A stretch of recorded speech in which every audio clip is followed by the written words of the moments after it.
মুহাম্মাদুর রাসূলুল্লাহ সাল্লাল্লাহু আলাইহি ওয়াসাল্লাম একজন মুসলিমকে যদি জান্নাতের অধিকারী হতে হয় তাহলে যে কয়টা বিষয় তাকে বিশ্বাস করতে হবে তার 2 নম্বর বিশ্বাস হলো মুহাম্মাদুর রাসূলুল্লাহর প্রতি ঈমান আনতে হবে।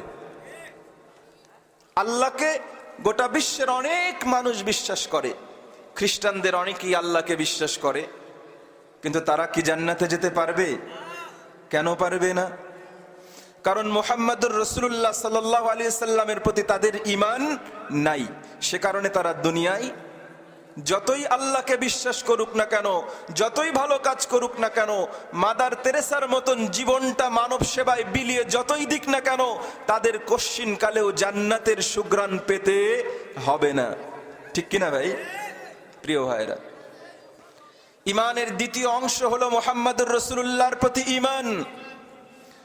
মুহাম্মাদুর রাসূলুল্লাহর প্রতি কয়টা বিষয়ে বিশ্বাস করতে হবে, কোন কোন বিষয়ে বিশ্বাস করতে হবে? 1 নম্বর, তার নবুয়তে বিশ্বাস করতে হবে। প্রিয় ভাইয়েরা, দয়া করে কথাগুলো একটু মনোযোগ দিয়ে শোনো। আমরা বিশ্বাস করি তোমাদের ভেতরে একটি জাতিকে সামনের দিকে অগ্রসর করার চেতনা আল্লাহ তাআলার পক্ষ থেকে দেওয়া আছে, কিন্তু আমরা সেগুলোকে নার্সিং করে সেই চেতনাগুলোকে পরিস্ফুটিত করতে পারি নাই, যার ফলে আজকে যুবক সমাজেরা মুরব্বীদের কাছে হেনস্থার শিকার হচ্ছে, তাদের মূল্য এই পৃথিবীতে নাই। প্রিয় ভাইরা, যদি সত্যিকারের নবীকে চিনতে পারা যায়, যদি সত্যিকারের নবীর আদর্শকে ধারণ করতে পারা যায়, তাহলে আজকেও তুমি তোমার জায়গা থেকে গোটা বিশ্বের মানুষের কাছে শ্রেষ্ঠত্বের অধিকারী হতে পারবে ইনশাআল্লাহ। প্রিয় ভাইরা, তাহলে নবীজির উপরে বিশ্বাসের 3টা বিষয় একটু মনে রাখতে হবে। প্রথম, বিশ্বাস আনতে হবে যে মুহাম্মাদুর রাসূলুল্লাহ সাল্লাল্লাহু আলাইহি সাল্লাম চূড়ান্ত এবং সর্বশেষ নবী, এটা বিশ্বাস করতে হবে। 2 নম্বর, মুহাম্মাদুর রাসূলুল্লাহ সাল্লাল্লাহু আলাইহি সাল্লামের মর্যাদা, সম্মান কি। আর 3 নম্বর হলো মুহাম্মাদুর রাসূলুল্লাহ সাল্লাল্লাহু আলাইহি সাল্লামের কতটুকু পরিমাণ আনুগত্য করতে হবে। এই 3টা বিষয় মনে রাখা যাবে না ভাই? প্রথম বিশ্বাস হলো মুহাম্মাদুর রাসূলুল্লাহ সাল্লাল্লাহু আলাইহি সাল্লাম আল্লাহর পক্ষ থেকে মনোনীত নবী ও রাসূল, 1। 2 নম্বর, মুহাম্মাদুর রাসূলুল্লাহ সাল্লাল্লাহু আলাইহি সাল্লামকে আমাদের অন্তরের চূড়ান্ত অবস্থা দিয়ে তাকে ভালোবাসতে হবে, 2। আর 3 নম্বর হলো আমাদের জীবনের প্রতিটি কর্মে, আচার অনুষ্ঠানে, সংস্কৃতি কৃষ্টিতে মুহাম্মাদুর রাসূলুল্লাহ সাল্লাল্লাহু আলাইহি সাল্লামের অনুসরণ করতে হবে। মনে থাকবে ভাই 3টা বিষয়? 3টা বিষয়। তাহলে প্রথমটি, মুহাম্মাদুর রাসূলুল্লাহ সাল্লাল্লাহু আলাইহি সাল্লামকে নবী মানতে হবে। তাহলে এখন আমি আপনাদেরকে জিজ্ঞাসা করি, মুহাম্মাদুর রাসূলুল্লাহ সাল্লাল্লাহু আলাইহি সাল্লাম কি শুধু মুসলমানদের নবী? বলেন, শুধু কি মুসলমানদের নবী? শুধু কি ঈমানদারদের নবী? না, এ পৃথিবীতে বর্তমানে অবস্থান করছেন যত ধর্ম, গোত্র, জাতি, সকলের নবী, সকলের নবী। খ্রিস্টানদের নবী কে? মুহাম্মাদুর রাসূলুল্লাহ সাল্লাল্লাহু আলাইহি সাল্লাম। ভয় পাচ্ছেন বলতে ভাই? না, কথাগুলো নতুন হওয়ার কারণে কোনটা উত্তর দিবেন বুঝে পাচ্ছেন না। এ পৃথিবীতে হিন্দু, বৌদ্ধ, খ্রিস্টান, ইহুদি, নাসারা, যত মানুষ আল্লাহর আকাশের নিচে জমিনের উপরে রয়েছে, সকলের নবীকে মুহাম্মাদুর রাসূলুল্লাহ সাল্লাল্লাহু আলাইহি সাল্লাম। কোথায় বলা আছে কথা? আল্লাহ রাব্বুল আলামিন সূরা সাবার 28 নম্বর আয়াতে বলেন, হে নবী, আমি আপনাকে গোটা বিশ্বজাহানের মানবতার জন্য সুসংবাদদাতা এবং মানুষদেরকে ভয় প্রদর্শনের জন্য আপনাকে নির্বাচন দিয়েছি। সুবহানাল্লাহ। মুহাম্মাদুর রাসূলুল্লাহ সাল্লাল্লাহু আলাইহি সাল্লাম সকলের নবী। আল্লাহ তাআলা কোরআনুল কারীমে আরো বলেছেন যে কুল ইয়া আইয়ুহান নাস ইন্নী রাসূলুল্লাহি ইলাইকুম জামিআ, হে নবী আপনি গোটা বিশ্ব মানবতাকে বলে দিন যে আমি তোমাদের সকলের জন্য আল্লাহ তাআলার পক্ষ থেকে চূড়ান্ত মনোনয়ন প্রাপ্ত নবী। সুবহানাল্লাহ। প্রিয় ভাইরা, আজকে সে নবীর মর্যাদা বুঝতে না পারার কারণে, সে নবীর সম্মান বুঝতে না পারার কারণে আমরা ইমানের দিক থেকে যেরকম দুর্বল হয়ে যাচ্ছি, অমুসলিমরাও তাদের নানাবিধ ষড়যন্ত্র আমাদের উপরে বাস্তবায়ন করতে সক্ষম হচ্ছে। আল্লাহ রাব্বুল আলামিন কোরআনুল কারীমে আরো বলেন, তাবারাকাল্লাযী নাযালাল ফুরকানা আলা আবদিহি লিয়াকুনা লিল আলামিন নাযীরা। আমি আল্লাহ রাব্বুল আলামিন আপনার পুত্র এই কোরআন ফুরকান অবতীর্ণ করেছি। কেন?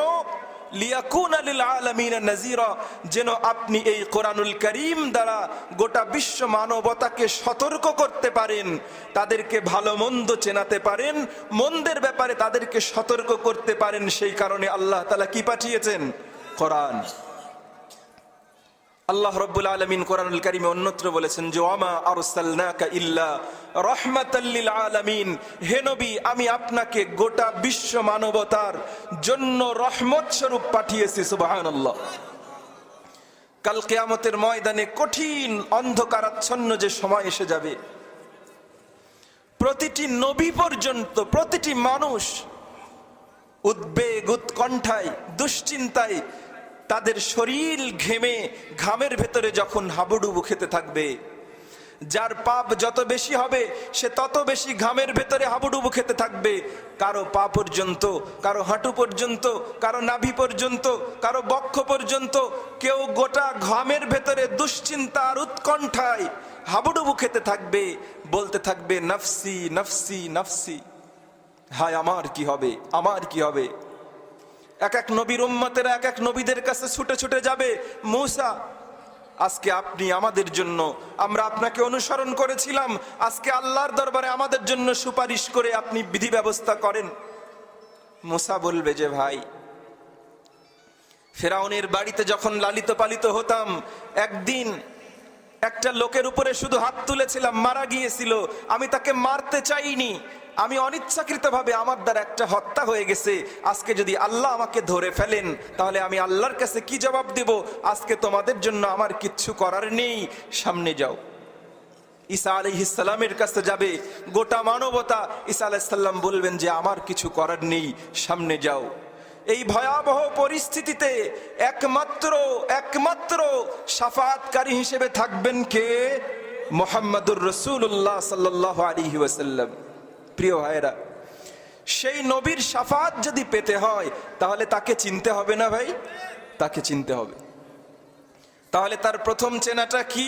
প্রথম চেনা হলো যে মুহাম্মাদুর রাসূলুল্লাহ সাল্লাল্লাহু আলাইহি ওয়াসাল্লামকে রব্বুল আলামিন গোটা বিশ্ব মানবতার জন্য ১৫০০ বছর আগ থেকে যতদিন এই পৃথিবী সূর্য উঠবে অস্ত যাবে, চন্দ্র উঠবে অস্ত যাবে, রাত্রি হবে দিন আসবে, যতদিন পর্যন্ত এই পৃথিবী বেঁচে আছে ততদিন পর্যন্ত চূড়ান্ত নবীকে মুহাম্মাদুর রাসূলুল্লাহ সাল্লাল্লাহু আলাইহি ওয়াসাল্লাম। এটা হলো প্রথম ঈমান। সেই খ্রিস্ট সমাজ যাদের নবীও মুহাম্মাদুর রাসূলুল্লাহ, আজকে তারা নবীজিকে চিনতে পারছে না। আমি আপনাদের সামনে কয়েকটি দৃষ্টান্ত পেশ করব। মুহাম্মাদুর রাসূলুল্লাহ সাল্লাল্লাহু আলাইহি সাল্লাম যখন এই পৃথিবীতে প্রথম এলেন, নবুয়ত পেলেন, সে সময় তো ঈসা আলাইহিস সালামের ধর্ম চলমান। নবীজি আসলেন, 40 বছর বয়স হলো, আল্লাহ কোরআন অবতীর্ণ করলেন, ঈসা আলাইহিস সালামের যে ধর্ম সেটাকে আল্লাহ তাআলা বাজেয়াপ্ত করে দিলেন। সেই সময়ে যে সকল খ্রিস্টানদের পাদ্রীরা ছিল বড় বড়, আমি তাদের কয়েকটার গল্প শোনাবো যে আজকে আমরা মুসলমান হয়ে প্রিয় নবীকে চিনতে ব্যর্থ হচ্ছি, অথচ নবীজির সময়ের খ্রিস্টানরা মহানবী মুহাম্মাদুর রাসূলুল্লাহ সাল্লাল্লাহু আলাইহি সাল্লামকে কিভাবে চিনেছিল। মুসলমান আজকে আপনাদের ঈমানটুকু বৃদ্ধির জন্য যদি এটিও কার্যকরী ভূমিকা পালন করে তবে অনেক। আজকের যে খ্রিস্টানেরা মুহাম্মাদুর রাসূলুল্লাহকে অবমাননা করতে চায়, তোমরা তো ১৫০০ বছর পরের ঠুনকো খ্রিস্টান। তরতাজা বাইবেল ইনজিলের যারা বড় বড় পাদ্রী ছিল মুহাম্মাদুর রাসূলুল্লাহর ব্যাপারে তাদের কি অভিমত ছিল আজকে একটু ইতিহাস ঘেটে দেখো। নবীজি নবুয়ত পেলেন, হেরা গুহা থেকে ভয়ে কাঁপতে কাঁপতে বাড়িতে ফিরলেন। আম্মাজান খাদিজাকে বললেন যে জাম্মিলুনি জাম্মিলুনি, খাদিজা আমাকে কম্বল দিয়ে ঢাকো, আমার ভয় লাগছে, কি যেন এসেছে আমার কাছে, মনে হয় আমি আর বাঁচব না। জানেন না এই ইতিহাস? আপনারা জানেন তো? জানেন তো নবীজির কাছে যখন প্রথম ওহী এলো,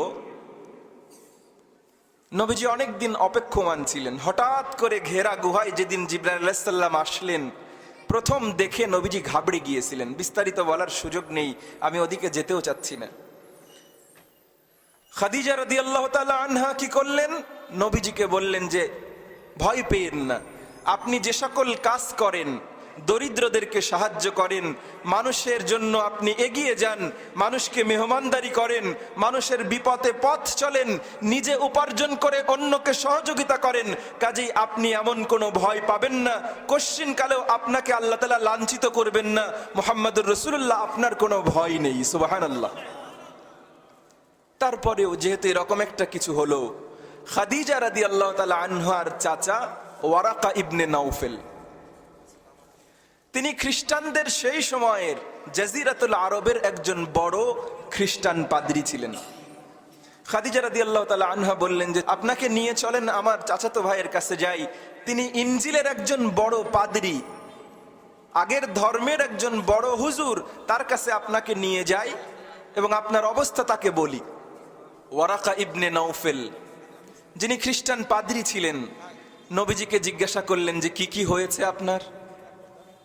নবীজি বিস্তারিত বললেন যে হেরা গুহায় ধ্যানে ছিলাম, হঠাৎ করে একজন আসলো, আমাকে বলল মোহাম্মদ পড়ো। আমি বললাম যে আমি পড়তে টড়তে পারি না। আমাকে ধরলো, বুকের সাথে চাপ দিল, বলল পড়ো। নবীজি বললেন যে আমি পড়তে পারি না। আবার আমাকে জাপটে ধরলো, জোরে করে চাপ দিল, মনে হলো যে বুকটুক ফেটে যাবে, এরপরে বলল পড়ো। আমি বললাম যে সব পড়া টড়া আমি পারি না। তারপরে আমাকে ছেড়ে দিলে এবং বলল ইকরা বিসমি রাব্বিকাল্লাযী খালাক খালাকাল ইনসানা মিন আলাক ইকরা ওয়া রাব্বুকাল আকরামিল্লাযী আল্লামা বিল কলম আল্লামাল ইনসানা মা লাম ইয়ালাম। সুবহানাল্লাহ। নবীজি বললেন, এবার পড়তে শুরু করলেন। আগে 3 বার জিবরাইল আলাইহিস সালাম পড়তে বলেছেন, নবীজি পড়েন নাই। কেন পড়েন নাই? কারণ ওই পড়ার সাথে আল্লাহর নামকে সংযুক্ত করে জিবরাইল পড়তে বলেন নাই। এজন্য মুসলমানের আদর্শ হলো প্রতিটি কাজ শুরু হবে বিসমিল্লাহ দিয়ে, আল্লাহর নাম দিয়ে শুরু হতে হবে। জিবরাইল আমিন 1 বার পড়তে বলেছেন, পড়েন নাই। 2 বার পড়তে বলেছেন, পড়েন নাই। 3 বার পড়তে বলেছেন, পড়েন নাই। কারণ আল্লাহর নামে পড়তে বলেন নাই, তাই নবীজি পড়েন নাই। সুবহানাল্লাহ। নবীজি পড়লেন। খ্রিস্টানদের পাদ্রী ওয়ারাকা ইবনে নাউফেল তিনি বললেন, ঘটনা যা শুনলাম এটা তো সেই দূত, আল্লাহর সেই ফেরেশতা যা আপনার পূর্বে মুসার কাছে এসেছে, ঈসার কাছে এসেছে, সকলের কাছে এসেছে। হায় আফসোস,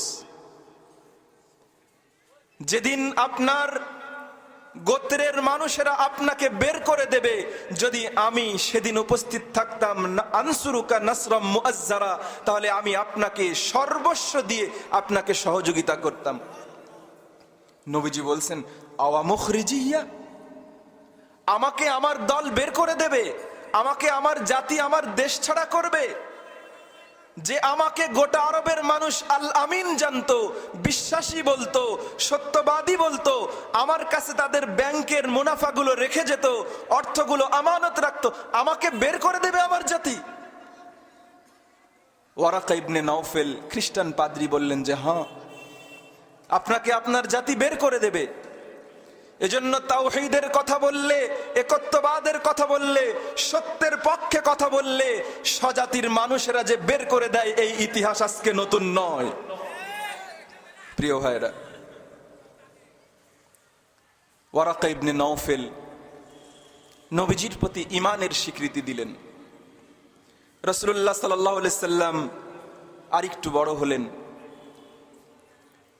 চাচার সাথে সিরিয়া যাচ্ছেন। খুব ভালো করে বুঝুন, আজকে যে খ্রিস্ট সমাজ মুহাম্মদুর রাসূলুল্লাহকে অবমাননা করাটাকে পছন্দ করে, সেই সময়ের যারা এদের চাইতে অনেক বেশি উৎকৃষ্ট খ্রিস্টান ছিল, তাদের দৃষ্টান্ত দিচ্ছি। রাহেবে বুহাইরা, আবু তালিবের সাথে রাসূলুল্লাহ সাল্লাল্লাহু আলাইহি সাল্লাম সিরিয়া যাচ্ছেন। সেই সময়ে সিরিয়া হলো রোম সম্রাটের অধীন একটা প্রজাতন্ত্র। রাসূলুল্লাহ যাচ্ছেন, জারজিস তার নাম ছিল, মূল নাম ছিল জারজিস, যাকে রাহেবে বুহাইরা বলা হতো। রাসূলুল্লাহ সাল্লাল্লাহু আলাইহি সাল্লামের চাচা নবীজিকে সাথে করে নিয়ে সিরিয়ার উপকূলে পৌঁছালেন, তাঁবু খাটলেন, রাত্রি যাপন করলেন। পাশেই একটা বড় খ্রিস্টানদের গির্জা, সেখানে এই জারজিস নামক, যিনি রাহেবে বুহাইরা নামে পরিচিত, তিনি সেখানকার প্রধান পোপ। রাসূলুল্লাহ সাল্লাল্লাহু আলাইহি সাল্লাম তাঁবু খাটিয়েছেন। খ্রিস্টান পাদ্রী রাত্রির অন্ধকারে বেরিয়ে এসেছে। তার কাছে যে সকল খাদ্য পানীয় ছিল এগুলো দিয়ে আবু তালিব সহ মুহাম্মদুর রাসূলুল্লাহ সাল্লাল্লাহু আলাইহি সাল্লামকে আপ্যায়ন করেছেন, নবীজির মাথায় হাত বুলিয়ে দিয়েছেন। আর আবু তালিবকে বলেছেন যে তোমার সঙ্গে যে বাচ্চাকে নিয়ে এসেছো তাকে সিরিয়ার শহরে নিয়ে যেও না, ইহুদিরা তার জন্য কোনো ষড়যন্ত্র করে রাখবে। আর ইনিই হলেন তিনি যাকে আল্লাহ তাআলা এই উম্মতের জন্য সর্বশেষ এবং চূড়ান্ত নবী হিসেবে মনোনয়ন দেবেন। সকলেই বলি সুবহানাল্লাহ। নবীর চাচা আবু তালেব রাহেবে বুহাইরা জারজিসকে জিজ্ঞাসা করলো, আপনি কিভাবে চিনলেন যে ইনি নবী?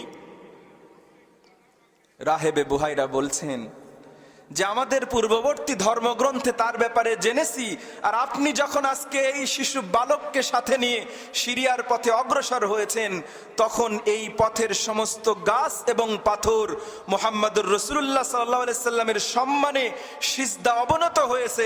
আমি তা প্রত্যক্ষ করেছি এবং নিশ্চিত হয়েছি ইনি রহমাতাল লিল আলামিন হিসেবে আবির্ভূত হবেন। সুবহানাল্লাহ।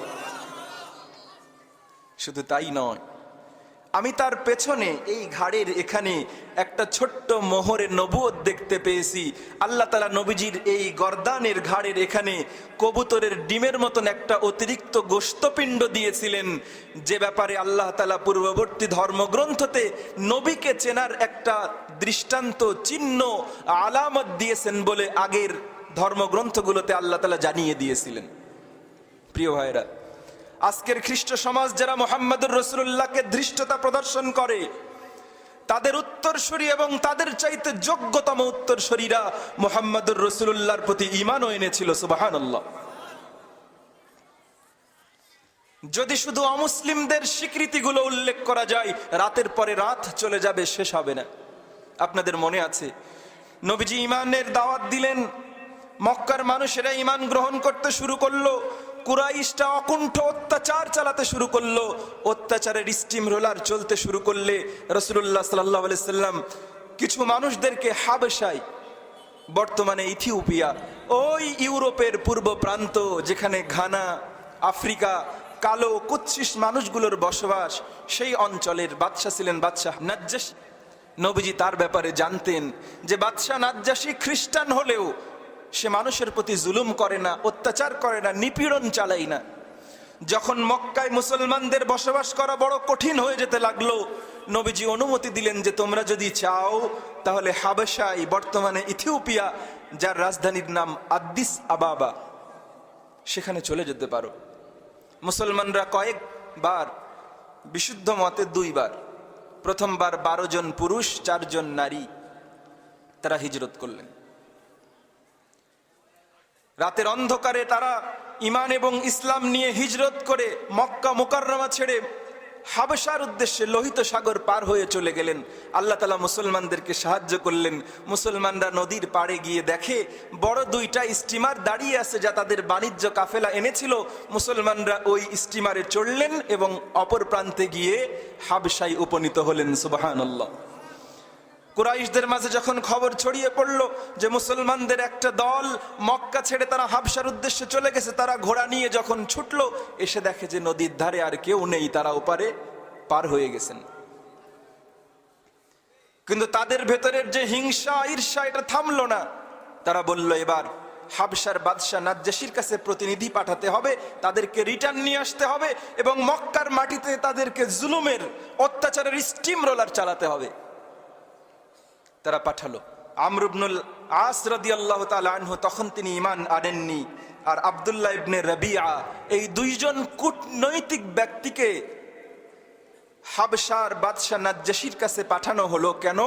কারণ 12 জন পুরুষ এবং 4 জন নারী মক্কা থেকে তারা হাবশায় হিজরত করেছে, তাদেরকে রিটার্ন আনার জন্য। এই 2 প্রতিনিধি অনেক উপহার উপঢৌকন নিয়ে বাদশাহ নাজ্জাশীর দরবারে উপস্থিত হলো। আগে থেকে হাত করলো কিছু আমির উমারা তাদেরকে। এরপরে বলল যে দেখেন, আমাদের দেশ মক্কা থেকে কিছু যুবক বিভ্রান্ত হয়ে আপনার দেশে আশ্রয় নিয়েছে, তাদের বাপ মা খুব কান্নাকাটি করছে, আমাদেরকে পাঠিয়েছে তাদেরকে ফেরত নেওয়ার জন্য, আপনারা ব্যবস্থা করে দেন। তাদেরকে কিছু ঘুষ টুস দিল। তারা বলল যে ঠিক আছে, আগামীকাল সকালে যখন রাজদরবারের সভা বসবে আপনারা গেলে আমরা বাদশাহ নাজাশীর কাছে আপনাদেরকে উপস্থাপন করব, আপনাদের কথা বলবেন, আমরা আপনাদেরকে সাপোর্ট দেব। বাদশাহ নাজাশীর সভা সংসদ বসে গেল। আমর ইবনুল আস এবং আব্দুল্লাহ ইবনে রবিআ তারা গিয়ে বাদশাহ নাজাশীর দরবারে দাঁড়িয়ে বললেন যে বাদশাহ নামদার, আমাদের দেশ মক্কা থেকে কিছু বিভ্রান্ত যুবক এবং যুবতী তাদের বাপদাদার পিতৃপুরুষের ধর্ম পরিত্যাগ করেছে, আপনার ধর্ম গ্রহণ করে নাই। মানে বাদশার কাছে তারা বাদশার পক্ষ থেকে সাপোর্ট পাওয়ার জন্য চালাকি করছে, বাপদাদার ধর্ম পরিত্যাগ করেছে, আপনার ধর্ম গ্রহণ করে নাই, নতুন এক বেদাতি ধর্মে তারা দীক্ষিত হয়েছে, তারা আপনার দেশে এসে আশ্রয় নিয়েছে, তাদের বাবা মা খুব কান্নাকাটি করছে, আমাদের 2 জনকে পাঠিয়েছে তাদেরকে ফেরত নেওয়ার জন্য। যখন এই 2 জন বাদশাহ নামদারের কাছে এই দাবি করলো, আগে থেকে সাজিয়ে রাখা উজির নাজির তারা বলল বাদশাহ ওরা ঠিকই বলেছে, আপনি ওদেরকে ফেরত পাঠিয়ে দেন। খ্রিস্টানদের পাদ্রী বাদশাহ নাজাশী এত দুর্বল মস্তিষ্কের অধিকারী নয়। তিনি বললেন যে ঠিক আছে, ফেরত পাঠাবো কি পাঠাবো না, তাদেরকেও ডাকো যারা মক্কা থেকে হিজরত করে আমার দেশে আশ্রয় নিয়েছেন। তাদেরকে ডাকা হলো। হযরত জাফর বিন আবু তালিব রাদিয়াল্লাহু তাআলা আনহু তিনি এই মুহাজির সাহাবায়ে কেরামদের প্রতিনিধি ছিলেন। ভয় পাচ্ছেন যে বাদশাহ নাজ্জাশীর কাছে গিয়ে যদি আমাদেরকে মক্কায় পাঠিয়ে দেয় তাহলে তো কুরাইশরা এবার আর মেরে পিঠ থুবে না। তারপরেও সাহস সঞ্চার করলেন, বললেন যে ঠিক আছে, আল্লাহ তাআলা যা করেন সত্য কথা বলবো, সত্যের উপরে থাকবো, যদি বিপদ আসে তবুও মাথা পেতে নেব, তবুও সত্য থেকে সামান্যতম পিছপা হব না। ঠিক কিনা ভাই? জাফর বিন আবু তালিব রাদিয়াল্লাহু তাআলা আনহু বাদশাহ নাজাশীর কাছে গেলেন।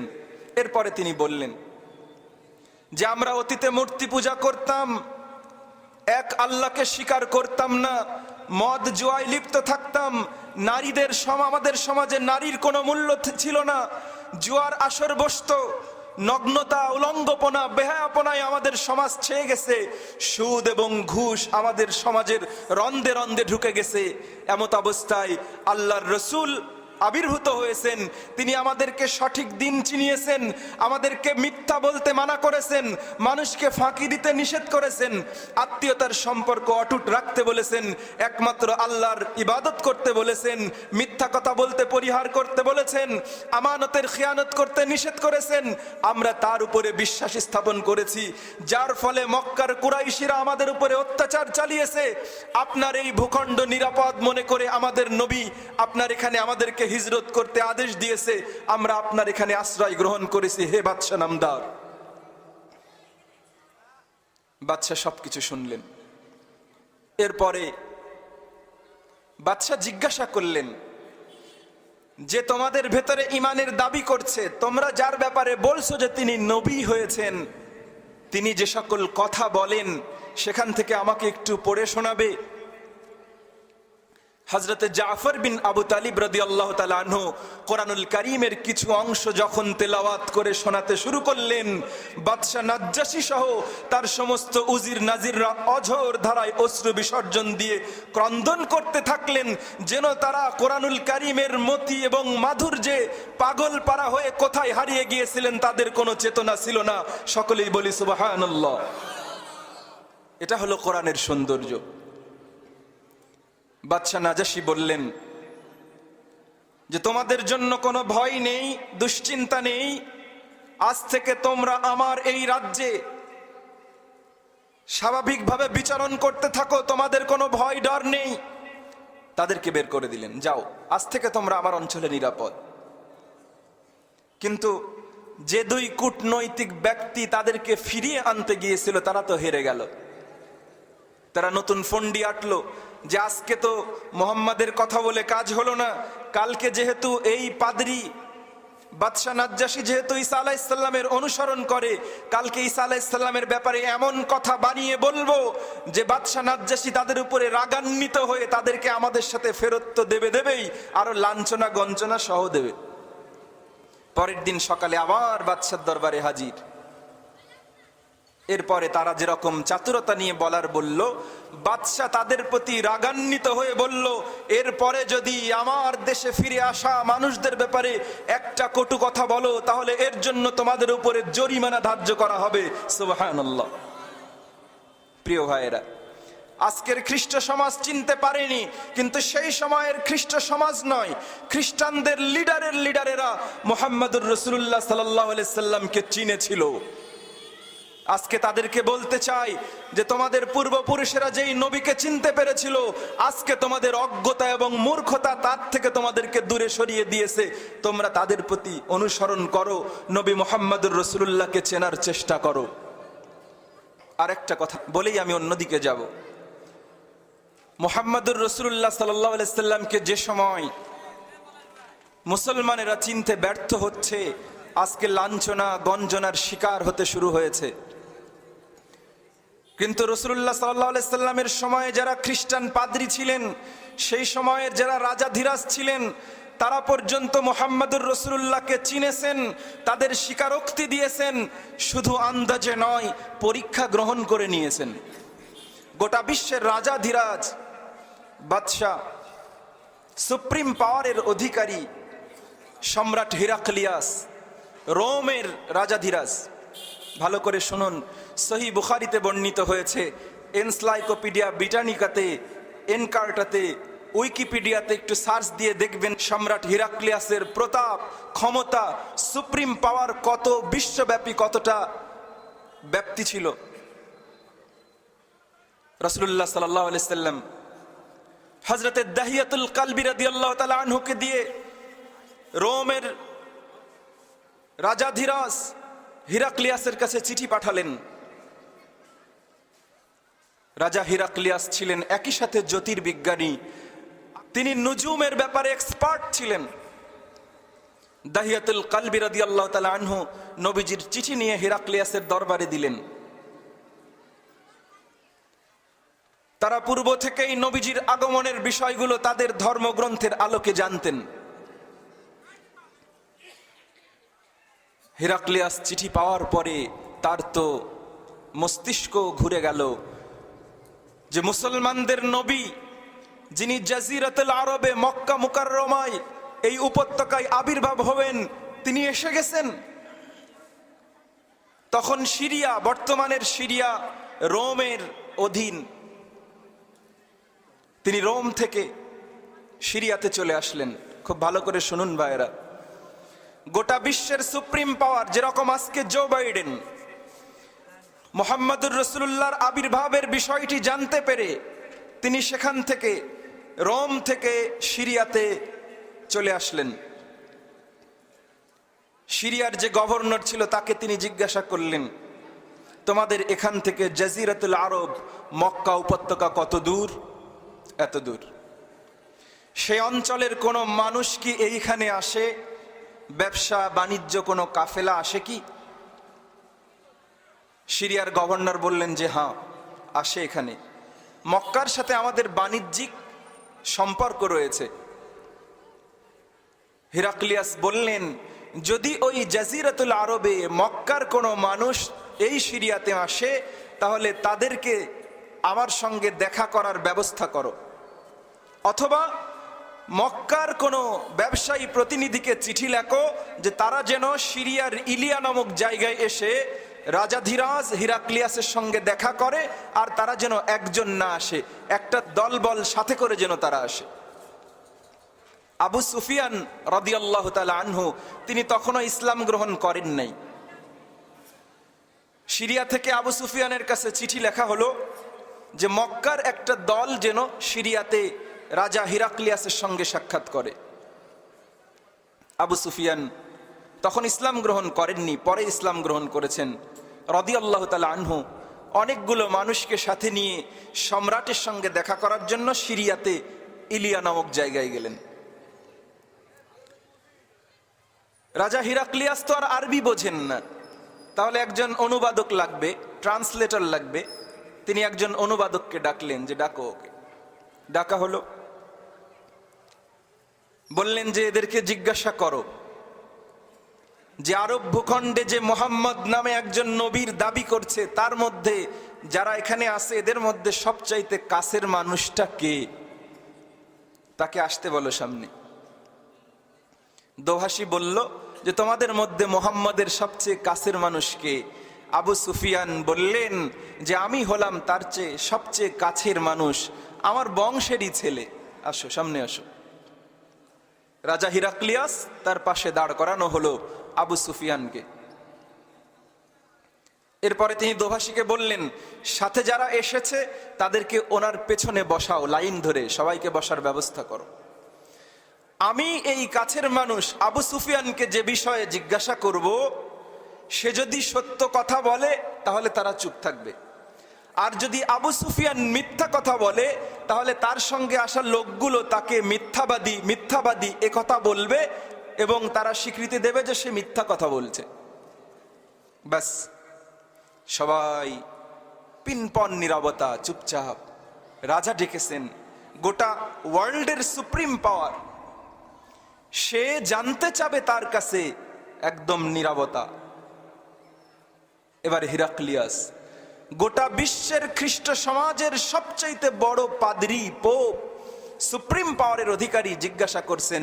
আমি যা যা জিজ্ঞাসা করব সঠিক সঠিক উত্তর দেবে। হযরতে আবু সুফিয়ান রাদিয়াল্লাহু তাআলা আনহু ইসলাম গ্রহণের পরে তিনি বলছেন যে ফাকানা আউওয়ালা মা সাআলানি কাইফা নাসাবহু ফীকুম। তিনি আমাকে সর্বপ্রথম জিজ্ঞাসা করলেন তোমাদের ভেতরে যে মানুষটা নবীর দাবি করে, বংশের দিক থেকে, মর্যাদার দিক থেকে তার অবস্থানটা কেমন, কেমন বংশে সে আবির্ভূত হয়েছে। হযরতে আবু সুফিয়ান রাদিয়াল্লাহু তাআলা আনহু বললেন আহুয়া ফিনা যু নাসাবিন, সেই মানুষটা মুহাম্মদ যিনি, তিনি আমাদের মধ্যে সব বংশ গোত্র সবার চাইতে উৎকৃষ্ট উত্তম বংশে তিনি জন্মগ্রহণ করেছেন। সুবহানাল্লাহ। এরপরে হিরাক্লিয়াস চুপ থাকলো। দ্বিতীয় প্রশ্ন, মোট 11টা প্রশ্ন করেছিলেন, 11টা প্রশ্ন। আমি প্রশ্নগুলো আপনাদের সামনে পেশ করতে চাই সংক্ষেপে। দ্বিতীয় প্রশ্ন করলেন ফাহাল ক্বালা হাযাল ক্বাউলা মিনকুম আহাদুন কত্তুন, মুহাম্মদ নামে এই মানুষটা যে কথাগুলো বলছে তার আগে কি এরকম কথা কেউ বলতো? আবু সুফিয়ান বলল যে না, এরকম কথা কেউ বলতো না। হিরাক্লিয়াস 3 নম্বর প্রশ্ন করলো মুহাম্মদ যে কথাগুলো বলছে তার বংশের ভেতরে অতীতে কোনো রাজা, তার বংশের ভেতরে তার পূর্বপুরুষদের মধ্যে এরকম কেউ ছিল যে রাজা ছিল, গভর্নর ছিল, শাসক ছিল? আবু সুফিয়ান বললেন যে না, তাও ছিল না। বাদশাহ হিরাক্লিয়াস জিজ্ঞাসা করলেন সমাজের যে মানুষগুলো তার দলে ভিড়ছে, ইসলামের সুশীতল ছায়াতলে আসছে, এরা ধনী শ্রেণী না দরিদ্র শ্রেণী? আবু সুফিয়ান বলল দরিদ্র শ্রেণী। 4 নম্বর প্রশ্ন। 5 নম্বর প্রশ্ন, যারা মুহাম্মাদের দ্বীন গ্রহণ করে তারা কি সংখ্যায় কমে না বাড়ে? আবু সুফিয়ান বললেন যে না, এদের সংখ্যা দিন দিন বেড়েই চলেছে, কমছে না।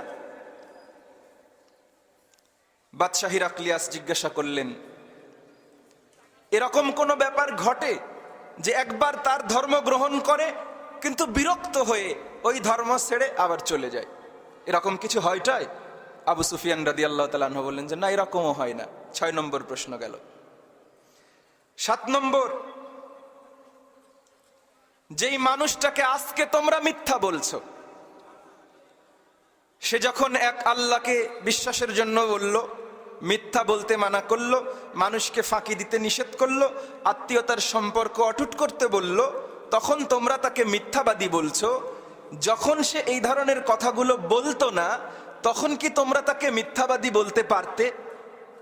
আবু সুফিয়ান বললে যে না, আমরা সারা জীবন তাকে সত্যবাদী বলতাম, সারা জীবন তাকে আল আমিন বলতাম, আমাদের নিজেদের টাকা পয়সা তার কাছে জমা রেখে যেতাম তার বিশ্বস্ততার কারণে। সুবহানাল্লাহ বলবেন না? সুবহানাল্লাহ। এরপরে সম্রাট হিরাক্লিয়াস বলল, চুক্তি টুক্তি ভঙ্গ করে নাকি এ লোক? আবু সুফিয়ান বলল যে না, চুক্তিও ভঙ্গ করে না। আবু সুফিয়ান রাদিয়াল্লাহু তাআলা আনহু বললেন যে হিরাক্লিয়াস আমাকে এমন ভাবে জিজ্ঞাসা করছে যে আমি তার উত্তরে হ্যাঁ আর না বলা ছাড়া নিজের পক্ষ থেকে একটা কথাও বাড়ায়ে বলতে পারছি না। তাহলে পরীক্ষা নিচ্ছে কিরকম করে যে এই মুহাম্মদ যিনি আবির্ভূত হয়েছেন তিনি সত্যিকারের নবী কিনা আন্দাজে বিশ্বাস করতে চাচ্ছেন না। তারা পরীক্ষা গ্রহণ করছেন ইনজিলের বরাত দিয়ে। মুহাম্মদুর রাসূলুল্লাহর ব্যাপারে ইনজিলে যে সকল বর্ণনা এসেছে সেগুলো একটা একটা করে পরীক্ষা করে দেখছেন যে নবী মুহাম্মদুর রাসূলুল্লাহ ঠিক আছে কিনা। হযরতে আবু সুফিয়ান বলছেন যে যদি আমি এই ভয় না পেতাম যে আমি মিথ্যা কথা বলার কারণে এই আমার সাথে থাকা লোকগুলো মক্কায় ফিরে আসার পরে বলবে যে আবু সুফিয়ান মিথ্যা কথা বলে এসেছে রাজা ধীরাজের কাছে, তাহলে আমি সেদিন মুহাম্মাদের নামে যা ইচ্ছা তাই তাই বানিয়ে বানিয়ে বলতাম, আর আমি গোটা বিশ্বের সুপ্রিম পাওয়ারের কাছে নবী মুহাম্মদুর রাসূলকে অবমাননা করতাম, কিন্তু আমি পারি নাই। সুবহানাল্লাহ বলবেন না প্রিয় ভাইরা? এরপরে তিনি জিজ্ঞাসা করলেন, কখনো তোমাদের সাথে কোনো যুদ্ধ হয়েছে নাকি? আবু সুফিয়ান বললেন যে হ্যাঁ হয়েছে। তার রেজাল্ট কি? আবু সুফিয়ান বললেন কখনো তারা জিতেছে, কখনো আমরা জিতেছি। সর্বশেষ সমগ্র বিশ্ব জাহানের তৎকালীন যে সুপ্রিম পাওয়ারের অধিকারী সম্রাট হিরাক্লিয়াস বললেন, তোমাদেরকে কি বলে, কি করতে বলে সে? আবু সুফিয়ান বললেন যে তিনি শুধু আমাদেরকে এক আল্লাহর ইবাদত করতে বলে, তার সাথে কাউকে শরীক করতে মানা করে, বাপদাদাদের যে ধর্ম ছিল এটাকে পরিত্যাগ করতে বলে,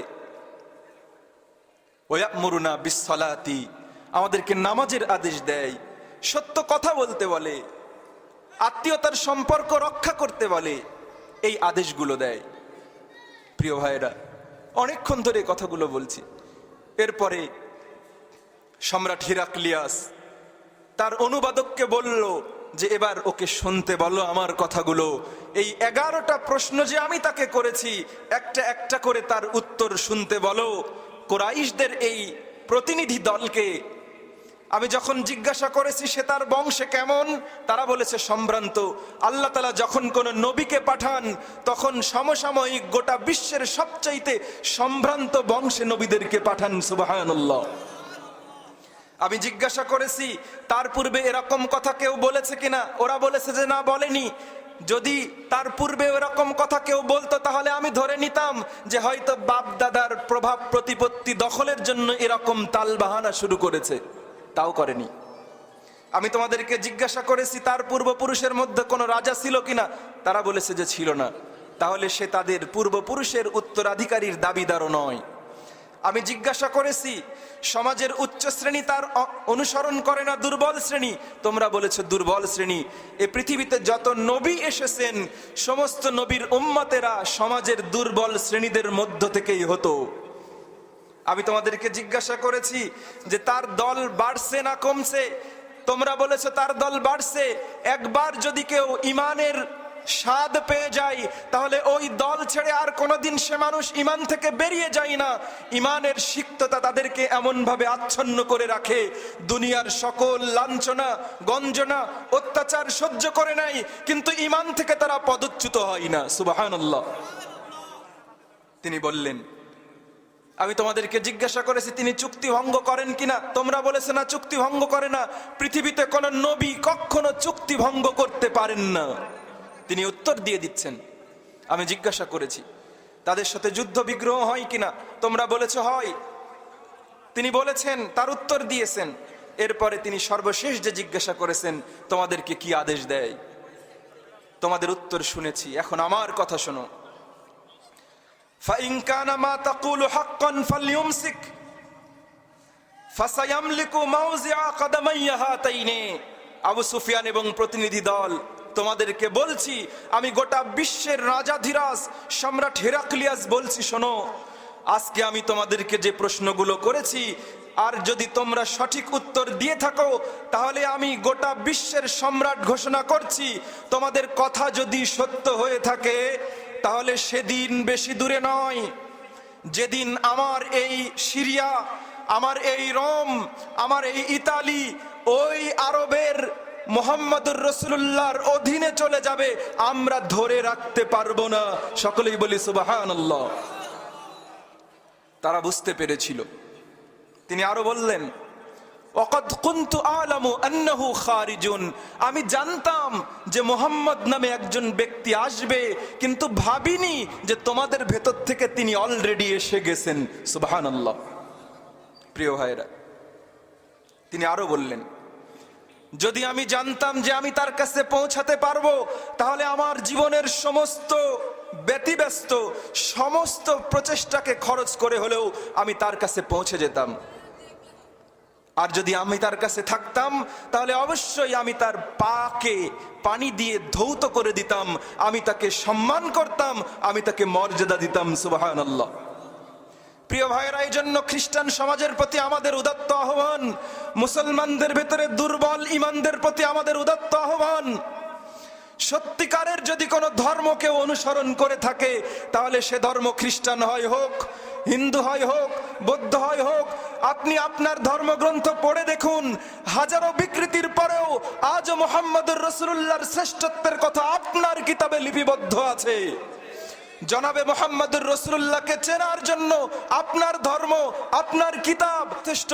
আপনি যদি না চিনতে পারেন, তাহলে আপনার ব্যর্থতা, এই ব্যর্থতার জন্য কাল কিয়ামতের ময়দানে আপনি ওজর পেশ করতে পারবেন না। প্রিয় ভাইরা, হয়তো অনেকেই আমার কথাগুলো বুঝতে পারছেন কিনা জানি না, তবে এই কথাগুলো আলোচিত হওয়া প্রয়োজন। আজকে মুহাম্মদুর রাসূলুল্লাহর ব্যাপারে মুসলমানদের ঈমান নিয়ে যে সিনিমিনি খেলা শুরু হয়েছে গোটা বিশ্বে, মুসলমানদেরকে ঈমানের চরম পরীক্ষা দিতে হবে। রাজি আছো মুসলমান? মুহাম্মদুর রাসূলুল্লাহর ব্যঙ্গচিত্র উপস্থাপন করা হয়, কি দায়িত্ব আমাদের। প্রিয় ভাইরা, নবীজির মর্যাদার আলোচনা যদি শুরু করা যায়, একদিন নয়, দুদিন নয়, মাসের পরে মাস আলোচনা করব। রাসূলুল্লাহ সাল্লাল্লাহু আলাইহি সাল্লামের মর্যাদা বর্ণনার কানি কিঞ্চিত পরিমাণ বর্ণনা করা সম্ভব নয়। কারণ এই পৃথিবীর মানুষকে সুশীল, শিক্ষিত, বৈজ্ঞানিক, দর্শনের জন্য আল্লাহ তাআলা তো তাকেই একমাত্র পৃথিবীবাসীর জন্য শিক্ষক রূপে প্রেরণ করেছিলেন।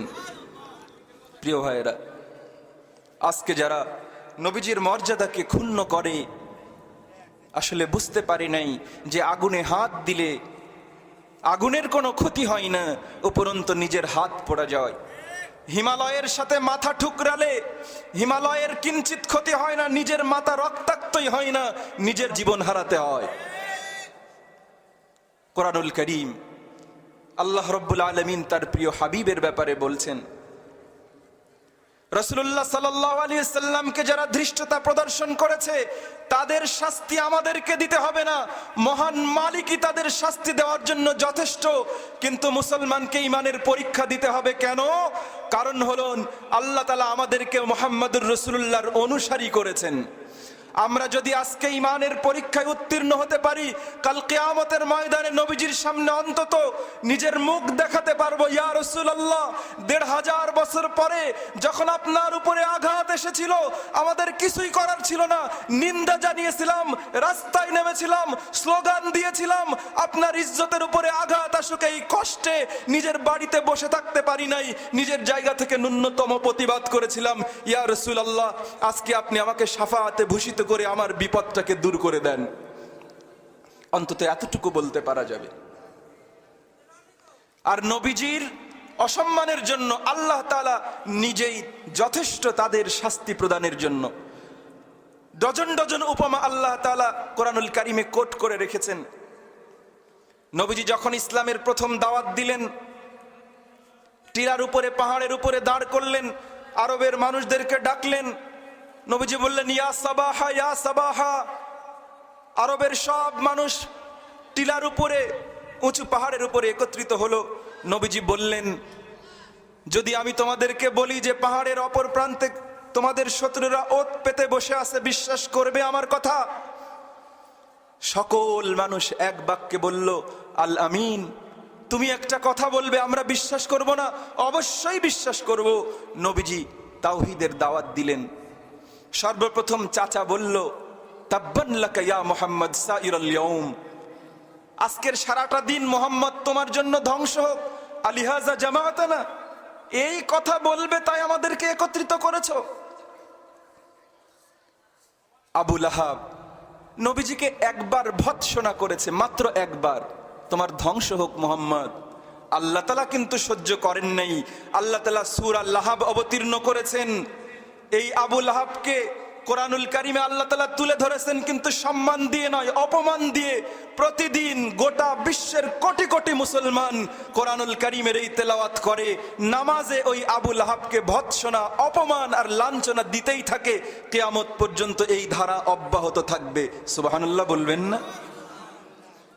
নবীজিকে একবার গালি দিয়েছে, আল্লাহ তাআলা কিয়ামত পর্যন্ত লক্ষ কোটি মানুষের মুখে হাজারো হাজারো বার গালি দেওয়ার ব্যবস্থা করে দিয়েছেন। সুবহানাল্লাহ। আবু জাহাল, নবীজি কাবার চত্বরে নামাজ আদায় করছেন। আবু জেহেলের চেলা চামুন্ডারা তো বিভিন্ন সময় নাড়ি ভুড়ি, উটের ময়লা, এগুলো নবীজির মাথার উপরে চাপিয়ে দিত। একদিন, বিস্তারিত ঘটনা, আবু জাহাল নিজেই একটা বড় পাথর হাতে করে নবীজির মাথার উপরে মারতে যাচ্ছে, এবং তার সভা সংসদ যারা রয়েছে তারা দূরে বসা আছে। আবু জেহেলের চেলাচামুন্ডারা দূরে বসা, নিজে একটা বড় পাথর নিয়ে নবীজির দিকে আক্রমণ করতে যাচ্ছে। কিছু দূর যাওয়ার পরে আবু জেহেল হাওমাও হাওমাও করতে করতে পিছনের দিকে এগিয়ে এসেছে। অন্যরা বলছে, আবুল হাকাম, জ্ঞানের পিতা, তুমি এমন করছো কেন? কই, তোমার সামনে তো কিছুই দেখা যাচ্ছে না, তুমি পিছিয়ে আসলে কেন? আবু জেহেল তার সঙ্গী সাথীদের কাছে এসে বলছে, জানো, আমি যখন এই পাথর নিয়ে মুহাম্মাদের মাথাতে মারার জন্য আগাচ্ছিলাম, আমি সামনে আগাতেই দেখি যে এমন আগুনের কুণ্ডলি জ্বলছে যে আগুনের তাপে আমি আর একটা পাও যদি আগাতাম তাহলে আমি আবু জেহেল পুড়ে সারখার হয়ে যেতাম। ওই আগুনের তাপে আমি তাড়াতাড়ি ভয়ে পিছে চলে এসেছি। সুবহানাল্লাহ। কোন আগুনের গায়ে হাত দিতে চাই? প্রিয় ভাইরা, এজন্য রাসূলুল্লাহ সাল্লাল্লাহু আলাইহি সাল্লামের সম্মান রক্ষার জন্য স্বয়ং আল্লাহ রাব্বুল আলামিনই যথেষ্ট। কিন্তু আমাদেরকে বসে থাকলে চলবে না, কারণ সেই মুহাম্মদুর রাসূলুল্লাহ আমাদের ঈমান, তার উপরে বিশ্বাস এবং ভক্তির কারণেই আমি আপনি মুসলমান মুমিন। তার উপরে বিশ্বাস এবং ভক্তির কারণেই আমার আপনার জন্য জান্নাত হবে। অন্যদের হাজারো ভালো কাজ করার পরেও জান্নাত হবে না। এজন্য তরুণ এবং যুবক ভাইয়েরা, মুহাম্মদুর রাসূলুল্লাহ সাল্লাল্লাহু আলাইহি সাল্লামকে চিনতে হবে, তার জন্য প্রস্তুত থাকতে হবে। নবীজিকে যখনই আরবের মুশরিকরা পাগল বলেছে, আল্লাহ সহ্য করেন নাই। কোরআনুল কারিমে আল্লাহ তাদের উত্তরে বলেছে, মুহাম্মদ পাগল নয়।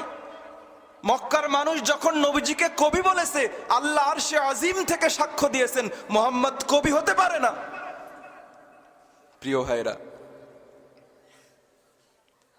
এজন্য রাসূলুল্লাহ সাল্লাল্লাহু আলাইহি সাল্লামের সুন্নাহ, নবীজির আদর্শ, নবীজির যে শিক্ষা, যত দিন সামনের দিকে আগাবে তত আমাদের জন্য বুঝতে সহজ হবে।